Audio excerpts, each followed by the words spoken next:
All empires must fall to ruin and despair, as mine has now done. Yet when your own wars are won, and you stand amid your triumphs, remember that the fate which has befallen me will in turn be your own. Look for me then, for at the edge of ruin, I shall return to remind you of the fate of empires.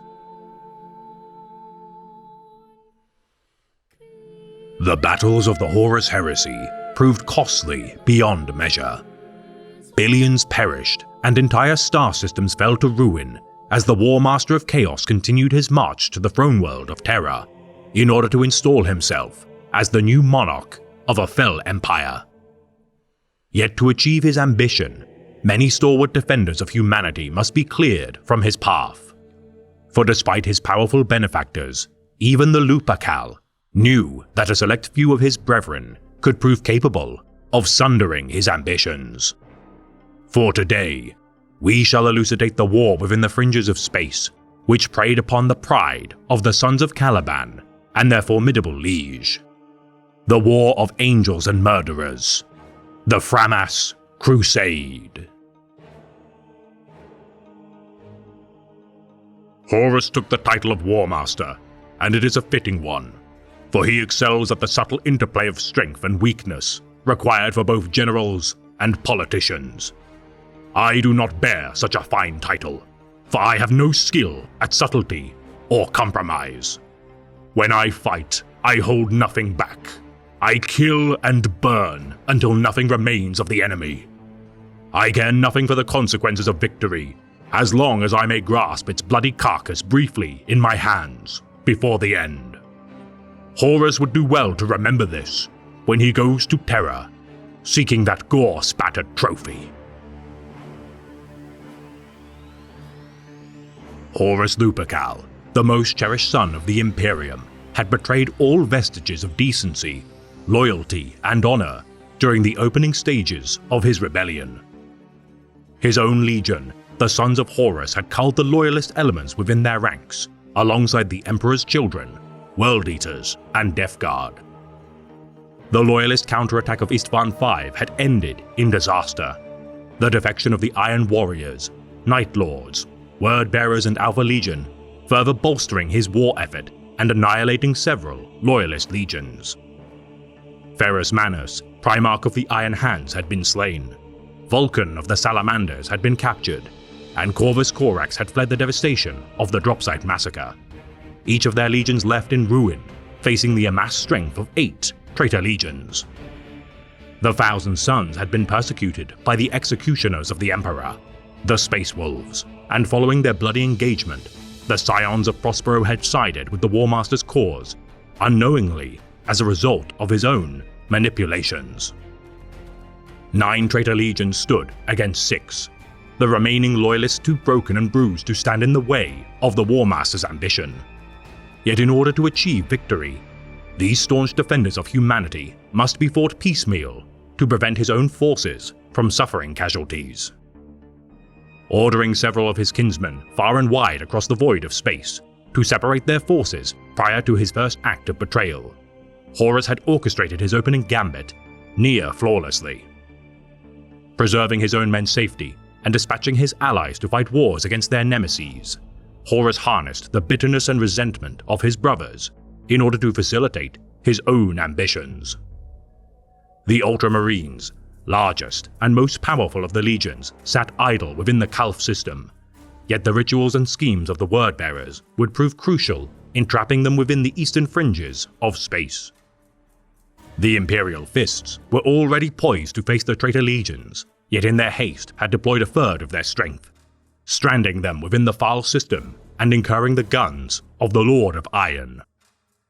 The Blood Angels were headed for a trap within the Cygnus system and would wrestle with their own innate bloodlust as the forces of chaos attempted to twist them to their cause.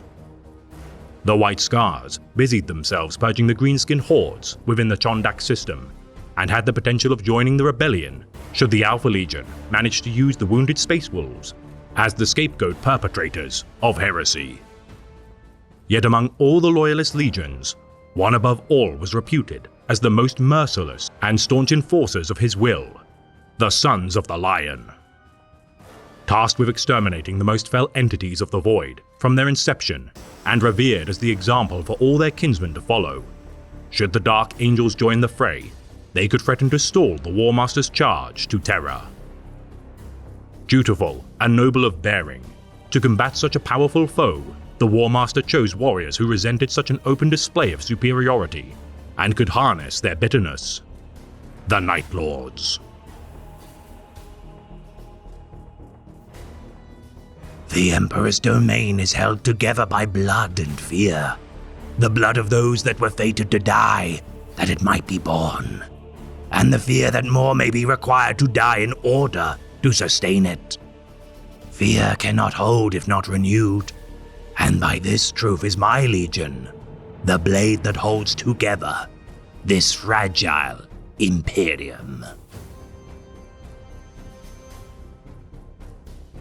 Knowing full well that the 8th Legion had long harbored a grudge with the austere disciples of Caliban, Horus presented the Night Haunter, Konrad Curze, with the opportunity to humble the 1st Legion, gifting the Legio Ulricon to the fleet of the Night Lords to better reinforce their numbers by account of their comparable lack of martial skill.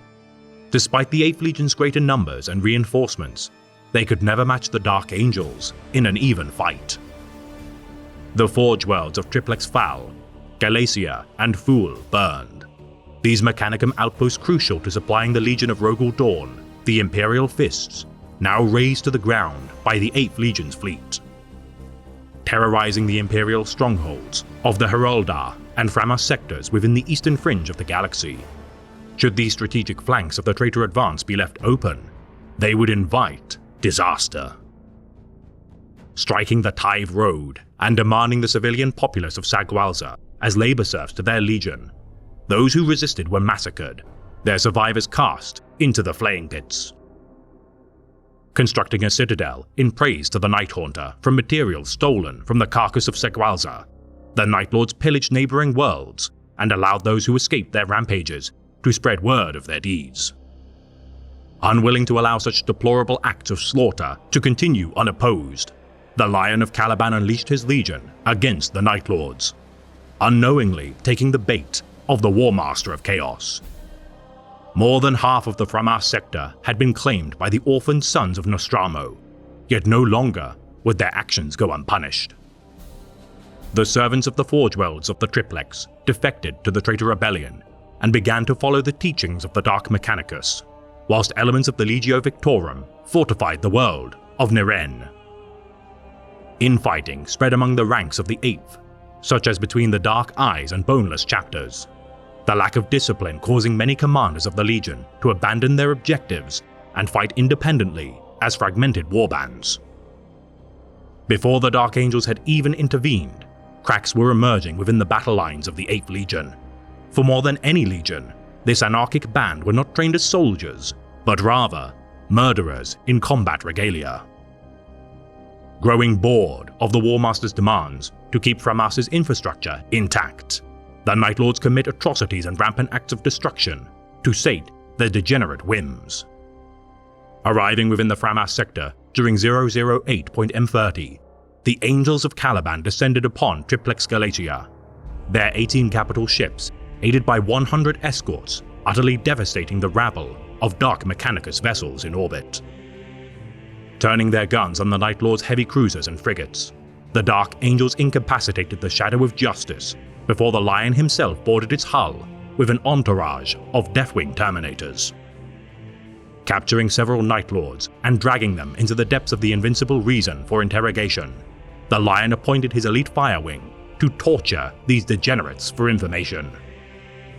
Gleaning intel on the remaining 100 Voidcraft within the Triplex system, the Lion ordered his fleet to destroy the remaining resistance of the Dark Mechanicus, observing the Night Lords retreat as they left their allies to die.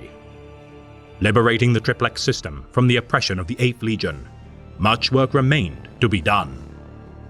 For 2 months, the Dark Angels purged the slave armies of Sheol Free and Yaelis, reinforcing the world of Framas with loyalist army regiments as the stranglehold of the 8th Legion loosed. The ruin of this failed Imperium will make a fine trophy for my Legion. Across 4 sectors of space, the 1st and 8th Legions fought for dominion of the Framas sector. At the height of the conflict, the Dark Angels fielded 70,000 Astartes to the Night Lord's 100,000, lacking the required numbers to maintain each liberated planet, while simultaneously embarking to the next.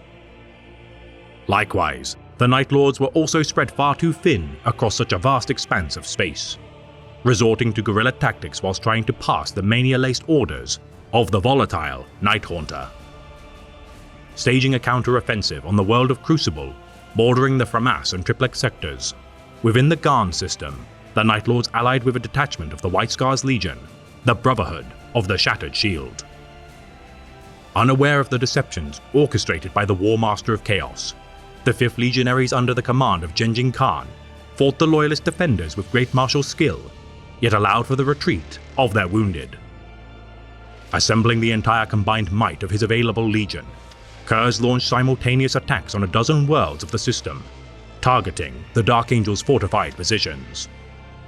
Sundering their foes with overwhelming force of arms, 100,000 murderers descended upon the worlds of Framas, causing the White Scars to become disturbed by their actions. Derided for their mercy and honor, the Night Lords continued their acts of debased torture in the presence of the Brotherhood of the Broken Shield, causing their resolve to fight in the name of the War Master to falter. Refusing to allow the Night Lords to cast the captured Dark Angels Astartes into their flaying pits, the Night Lords began to resent the White Scars, causing friction between their ranks. Deploying Ordinatus weapons platforms and captured Exindio remnants of the Men of Iron from his flagship's most secure vaults, the Lion took to the field of Crucible. Maintaining their defensive lines despite the gargantuan forces arrayed against them, the 1st Legion cast back the traitor Titans from the front lines as the Lion targeted the commanders of the 8th Legion. Taking the initiative to advance, the Dark Angels charged into the fray, and for a time, the Lords of Death and Darkness clashed on equal footing. Yet as the White Scars witnessed the nobility and righteousness of the 1st Legion, the Brotherhood of the Shattered Shield turned against their Night Lord allies. Dragged screaming from the battle, Konrad Curze spat obscenities as the Lion ignored his calls for a duel, the hasty retreat of the Night Lords costing them dearly as the Dark Angels and White Scars cut them down in droves. Driving the Night Haunter back to his base of operations upon Sagualza, the Deathwing and White Scars accompanied the Lion to the world of Framas. The predator world of Ulan Huda devastated the surface of Framas, the fleet of the faceless prince of the Night Lords, Nakrid Foul, defending their Dark Mechanicus allies as their Feltec heresies laid waste to the planet. Confronting the Dark Magos, known as the Witch of Framas, within the heart of the Forge Moon, the Lion slew the heretic in battle before receiving word from Genjin Khan. Requesting the Dark Angels to withdraw from Ulan Huda, the White Scars detonated the generators within the heart of the Forge Moon and sacrificed their lives in order to atone for their former alliance with the Night Lords. Fleeing into the warp, the damaged Forge Moon of Ulan Huda abandoned the Night Lords to perish at the hands of the 1st Legion. Yet despite their victory, the war was far from over.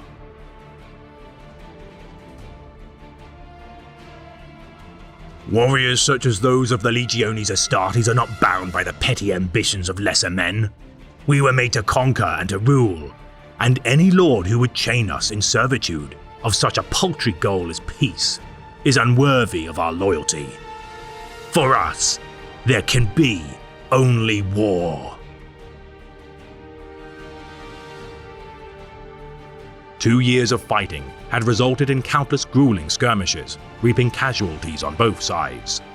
Stubbornly refusing to withdraw until each and every member of the 8th Legion lay dead and buried, the Lion tolerated no surrender nor retreat from the spineless sons of the Night Haunter.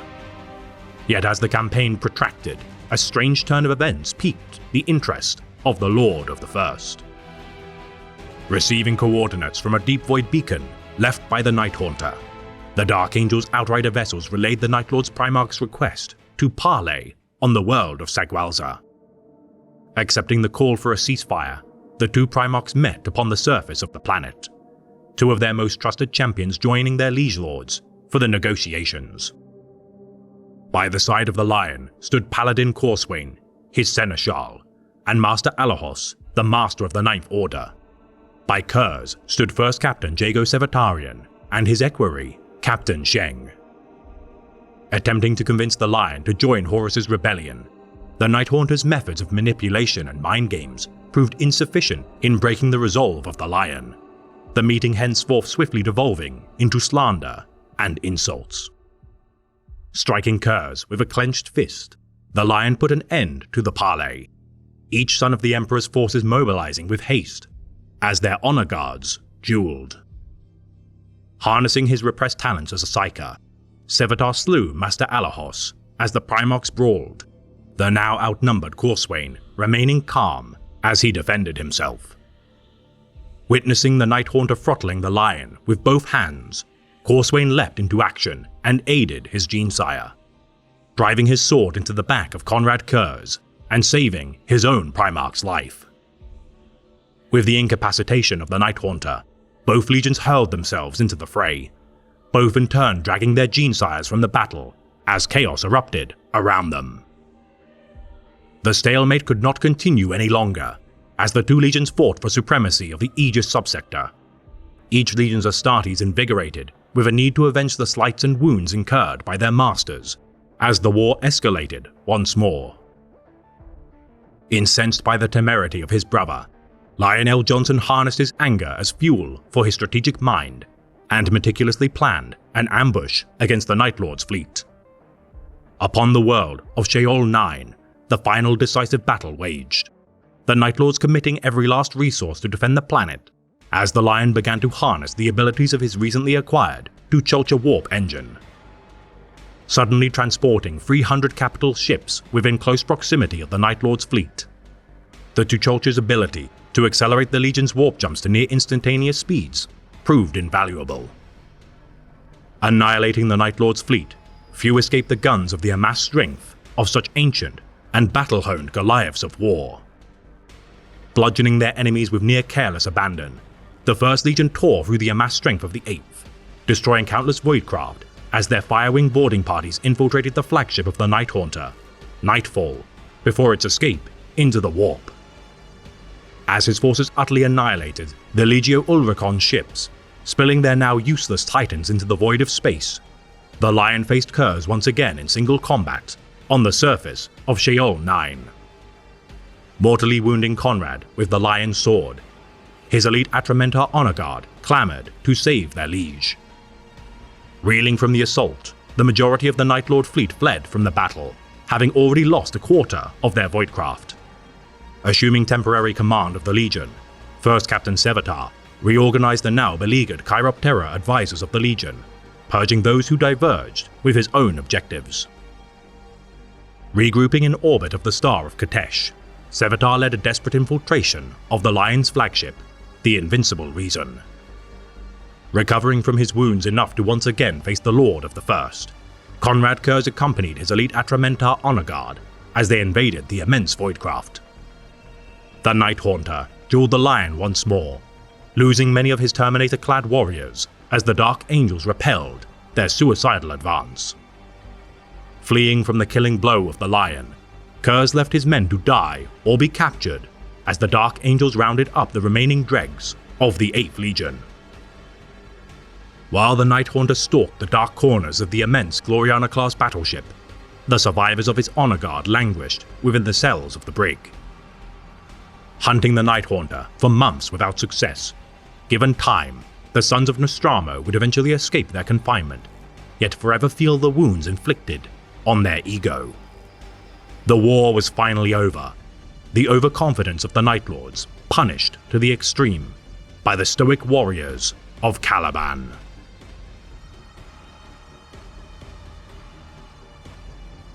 Of all the cousins I have shed blood alongside and danced within the pit, None have I met with such nihilistic despair in their hearts as Captain Sevatarian. He once told me he does not laugh while he kills, in the manner of my brothers. Rather, he simply kills, and will only be moved to laughter in battle on the day when it is he that is to be given death.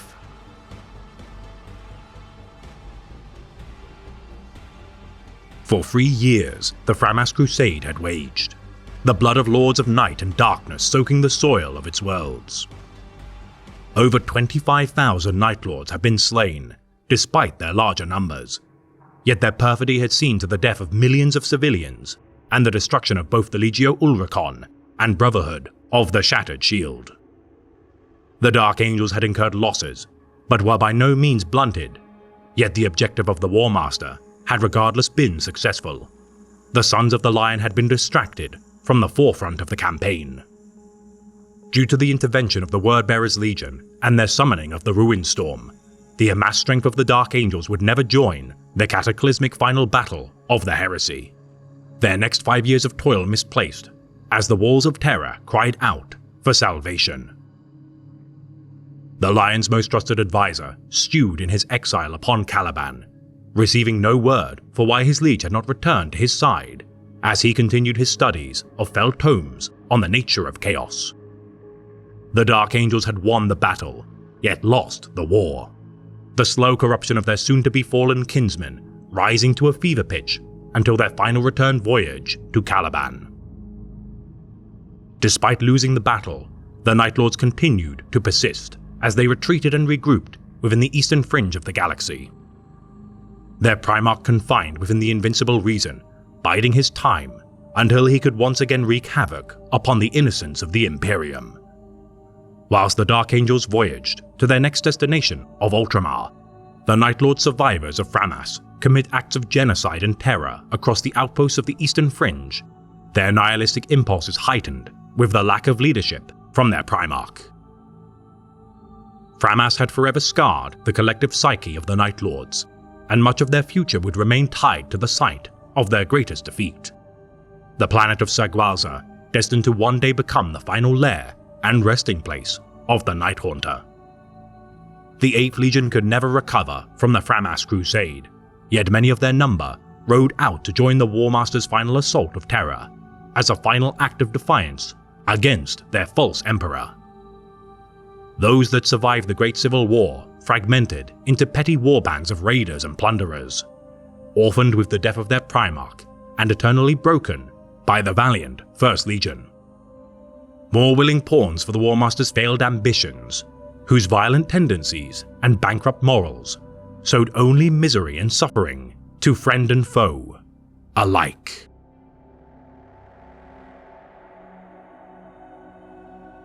On distant Caliban, it is the Raven that stands sentinel over the battlefield, the first to arrive upon the field so it might watch over the assembled hosts, and the last to leave once all that remains are the corpses of the slain. So it is with the Raven Wing, for we are the swift host that takes to battle in the van of the Lion's host, and the last of those to quit the fight, harrying the enemy to the last. Where our banners fly, there can be no respite for the foes of the Lion.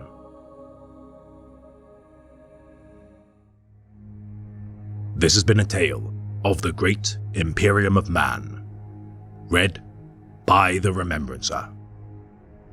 Though the 1st Legion won the war of the Framas Crusade, its lingering wounds can still be felt to this day.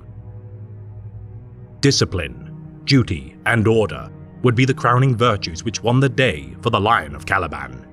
Yet one characteristic would lead to the downfall of both legions: pride.